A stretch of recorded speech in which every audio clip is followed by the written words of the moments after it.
Hello and welcome to the special edition of Autoline, coming to you from the floor of the 2011 North American International Auto Show in Detroit. You know, 2 years ago, coming to the show was like going to a funeral. Everybody knew that things were about to get bad, and boy did they ever, and there was a sense of doom and gloom that permeated the auto show. Last year, all the survivors were here and glad that they made it through that big downturn, but they were still shell-shocked, numb from the experience. This year, you cannot believe the sense of optimism and vibrancy that there is at this auto show. And to give you a little bit of a taste of what that's all about, we've got 4 terrific interviews lined up for today's show, starting with Adrian Hallmark, the global brand manager for Jaguar. Next up, Jim Kamsickas, the president and CEO of the supplier company IAC North America. Next up after that is Scott Strong, the head of all interior design at the Ford Motor Company. And then I'll be speaking with Tom Dahl, the Executive Vice President of Subaru of America. So don't go away. We'll be bringing you right back here to the floor of the Detroit Auto Show right after this.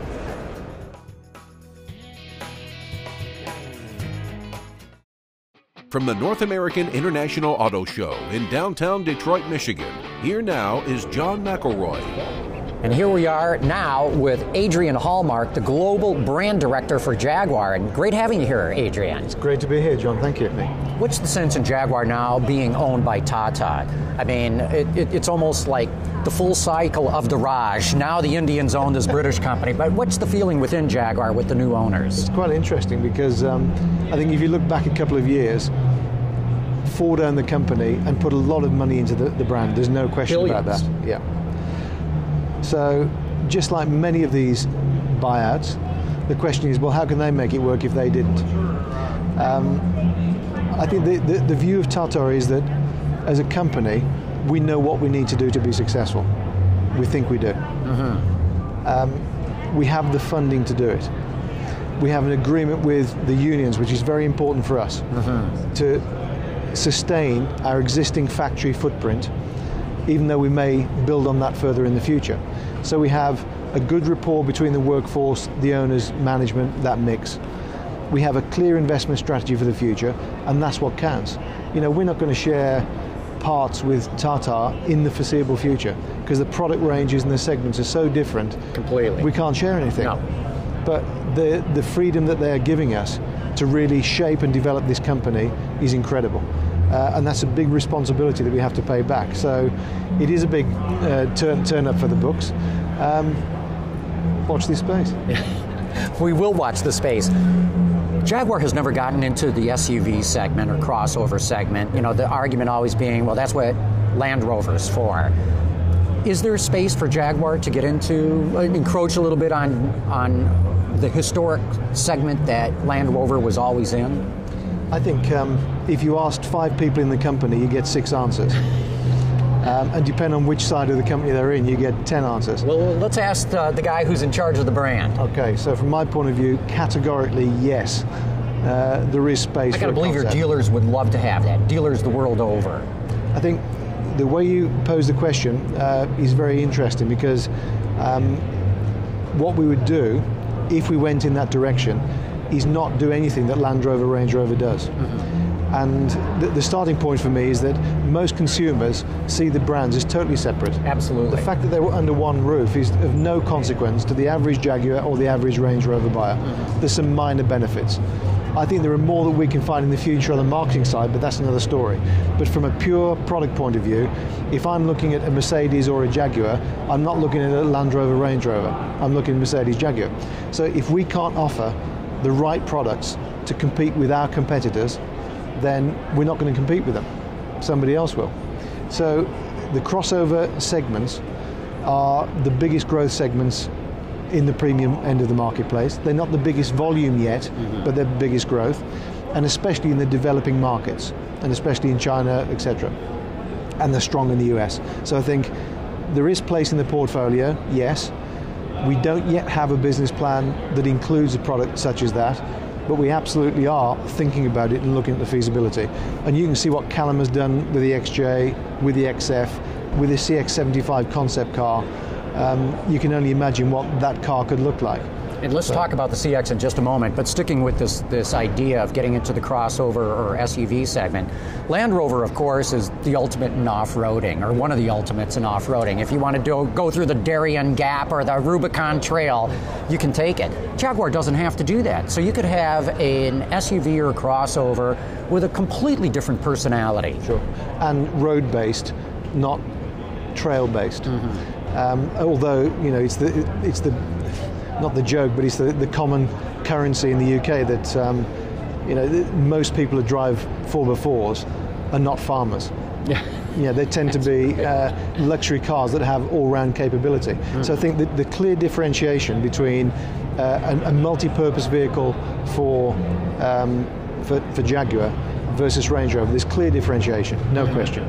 But again, it's not defined. We are working on it. I definitely would support it, but I haven't seen the business case, the numbers. We've got to do all the work. Yeah. A lot of work to be done yet. Let's talk about the CX-75, because I saw that at the Paris show. I was knocked out. What a just drop-dead gorgeous car. And of course, it's a concept and whatnot, but what are the thoughts at all of maybe perhaps bringing that to production? On a number of levels, it's valuable to us because, first of all, the lightweight structure is something which we're avidly pursuing for CO2 and emission reasons for our core road vehicles. So we want to bring a lot of lightweight technologies into the road cars for the future. Rigid structures, very light and efficient to help with our sustainability needs. The styling of it was, until you see the physical thing, as you obviously did, you can't really understand the vehicle. On the images, it looks great, but when you physically see it, the car is amazing. It takes your breath away. The proportions and the size of it. Right. So from an emotional point of view, the design language, it proves that you don't have to have lots of fins and wings to make something inspirational. So I think the design language of CX-75 will come through in something. But the other bit, the third element, is what was underneath it. Yes. 2 gas turbines, which nobody expected. At all, not at all. 80,000 RPM, 75 kilowatts of generation power, with 4 electric motors, each having 195 horsepower. So 790-ish total horsepower for the vehicle, 3.4 seconds to 60, with an electronic drive system. Well, that's terrific, Adrian. Thanks so much for stopping by and talking with us. Very exciting to hear what's going on at Jaguar. I love talking to you about it. My pleasure. It's a historic brand. We only want to see it do better. Me too, and thank you very much for the opportunity. Thanks so much, Adrian. Really appreciate it. Enjoy the show. Thank you.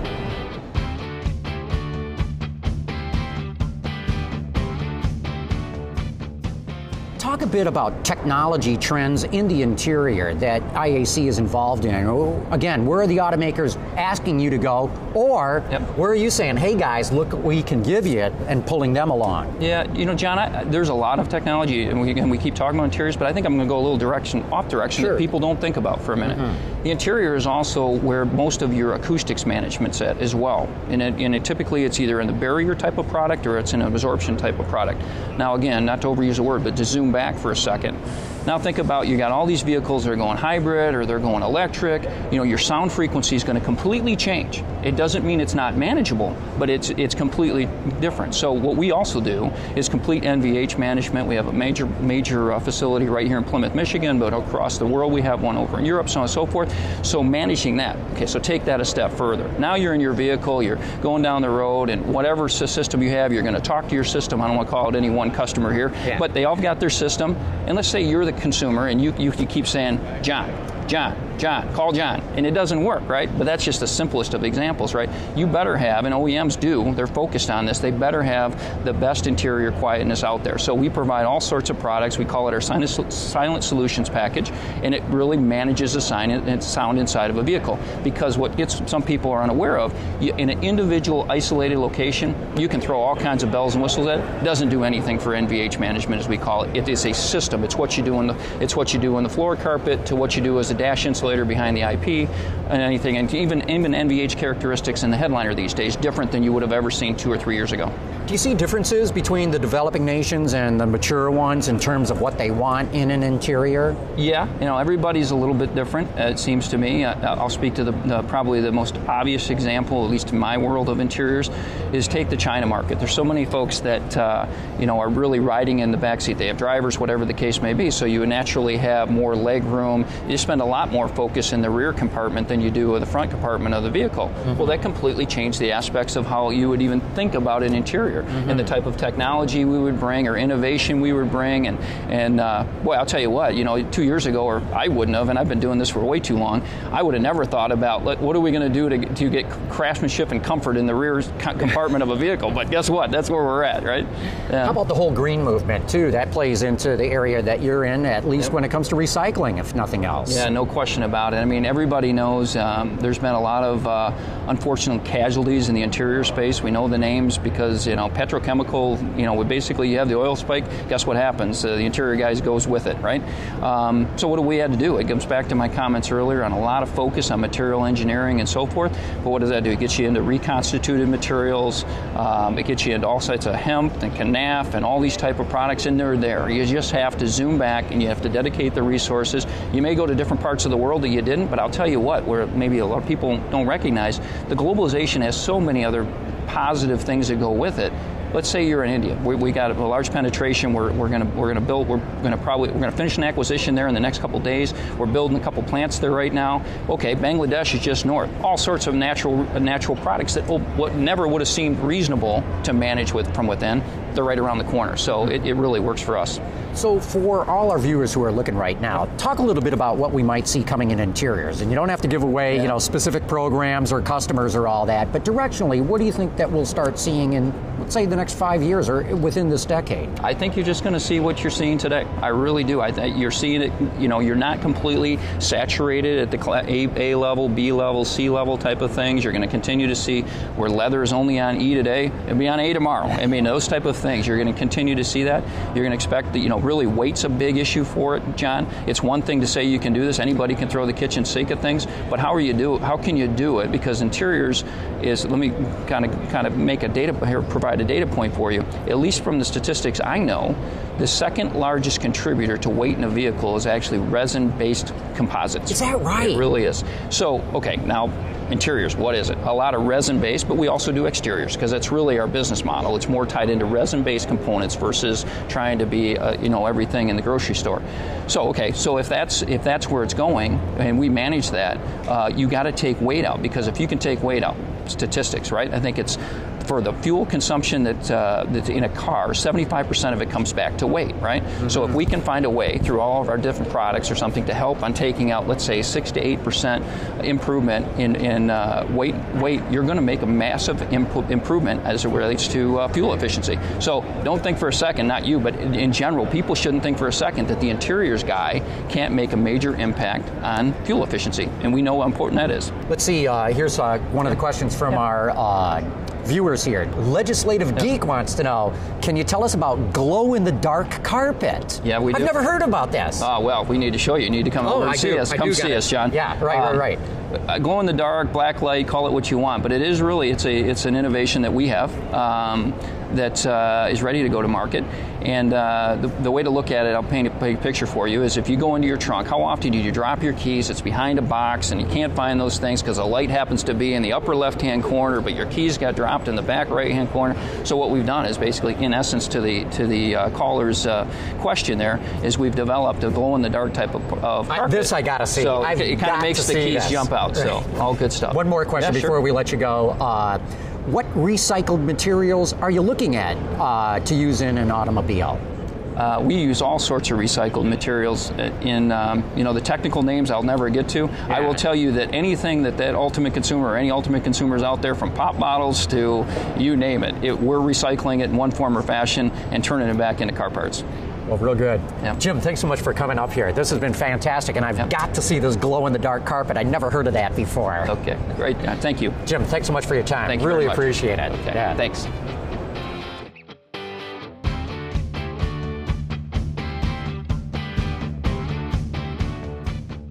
what's Ford's approach to doing interiors? Do you have the interior guys working side by side with the exterior? Have you decided to pull them apart? How are you working that? Well, interesting you should sort of ask that question, because just recently we have established a unique and dedicated interior studio for the global Ford products. And it's in part to signal to ourselves that we're going to put more focus on interiors and really begin that journey of lifting them from the very good interiors we have to the best in the world. So right now we have reclaimed a part of the design center that was once filled with office cubicles and reestablished a purpose-conceived interior design studio. It seems to me this sort of ebbs and flows in the industry over the decades, and in the past they've said, oh, the interior doesn't look like anything of the exterior, so we have to put these groups together so that there's a commonality. And then there was like, oh no, the exterior guys get all the money and the attention and the glory, and then the interior guys are starved, so they get broken off. How do you maintain this balance of making sure the interior goes with the exterior styling? Well, you've certainly identified the perennial debate. I think what we've done is looked at best practices, and the companies we tend to admire most that are doing the best jobs are set up this way. And at Ford, I think we have a pretty tightly knitted leadership team, and it's only about 100 paces from where I sit over to the exterior side of the courtyard. So we're pretty confident that we can make sure that the interior fits inside that beautiful exterior. Ford's come under some criticism lately from Consumer Reports because of the My Ford Touch. Does interior design get involved with that, or is that totally a separate entity? Well, we have very close partners in the electronic engineering group that we collaborate with. My job is more in the things that you physically touch and interact with, but of course we have to provide the real estate for the execution of those nice big touch screens and some of the other input devices, and we do work very closely to get the ergonomics right and to make sure that everything's conceived and executed in a way that customers appreciate it. One thing Ford's getting right, and a number of other automakers are too, or maybe I should step back a step and say, one of the criticisms I have in some cars is that you can see that the radio guys didn't talk to the HVAC guys, who didn't talk to the instrument cluster guys, and there's different graphics and colors, and yet some automakers get it all together. How are you working to make sure that you've got something that looks like it's homogeneous and not just a bunch of components stuck in there? Well, we have a lot of cross-functional reviews for everything from color harmony to all the things that you've just rattled off. So it's, again, a part of just doing a world-class job instead of a mediocre job. So we know we have enough examples of how things are done incorrectly, and we certainly can identify those companies, including some of our own products, where we've done a really good job. So again, it comes back to best practices and understanding how to improve upon all of those things. Can you tell us anything that really excites you that you see coming in the interior? As I said, we just had Jim Kamsickas from IAC, and he's talking about glow-in-the-dark carpeting. Yeah. Well, the world of electronics has definitely arrived inside of the car. We've seen recently ambient lighting and just the thoughtful application of all of those sorts of things. I'm driving the new Edge, and both I and my wife really appreciate the blind spot indications in the mirrors. Electronics has just opened a huge opportunity to make cars safer to drive, more interesting to drive, and so we're exploring all of those options, trying to be fairly intelligent about how we select some of those things so that they are truly value added and not just so they're for short-term entertainment value, but actually improve the driving experience. Speaking of the Edge, I love the interior in that car. I especially like the IP and how the top of the IP matches up with the front face of it. I don't know what it is about it. My eye just loves that look. Oh, I'm glad to hear that. I'm delighted with it too. I mean, it's a very, very thoughtfully conceived interior. It's not overly busy, but there's plenty of things to kind of attractive things to feast your eyes on, and plenty of thoughtfulness around space and accommodation and so forth. I'm enjoying it as well. Good deal. Well, Scott, thanks so much for coming up here and My pleasure, talking John. with me. Always good to see you. Yeah, likewise. And Happy New Year. Happy New Year, yeah.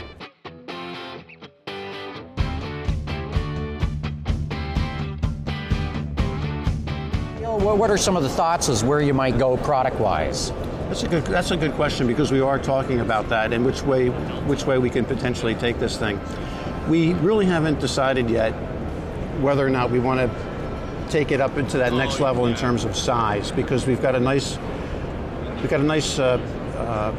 situation going the way that it is now.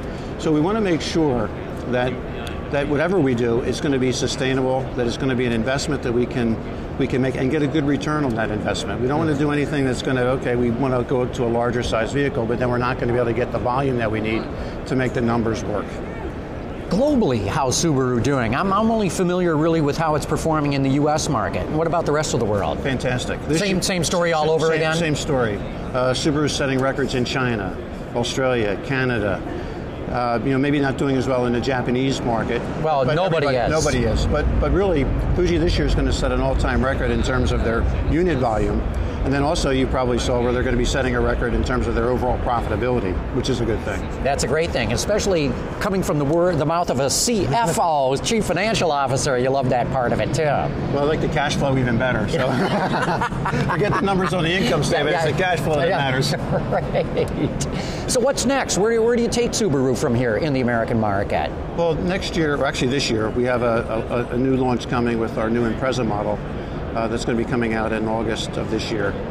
So that's our next big product launch that we want to get out into the market. And we think with the Impreza, we've got another opportunity where we can continue to grow our market. We think even the Outback segment that we compete in, if you think about the vehicles that it competes against, same thing with the Forester segment. We're still at the bottom of that segment, so we still got a long way to go in terms, as good as it is, we still have a long way to go in terms of what we think we can get out of those sales. There's no reason, John, why we can't be selling 100,000 Outbacks a year and 100,000 Foresters a year. The products are that good. What's it going to take to do that? Not much more than what we're doing now. I think it's just continuing the trend and building on the momentum that we have. Mm-hmm. And what is that? On the retail side and advertising marketing is going to do it? I think it's, everything that we've currently got going. You've seen our advertising. It's award-winning advertising. The dealer commitment and the dealer involvement is there. So we're very excited about the potential that we've got for the brand. We're getting traffic that we've never seen before. It's very, very exciting for us. Now, 3 years ago when I talked to you, I said, okay, how'd you guys crack the code? What was it? And you said it was all in the pricing. That rather than put up some MSRP and then throw a bunch of incentive money on it, you pretty much price the cars to the transaction price, actual transaction. What's kept the momentum going?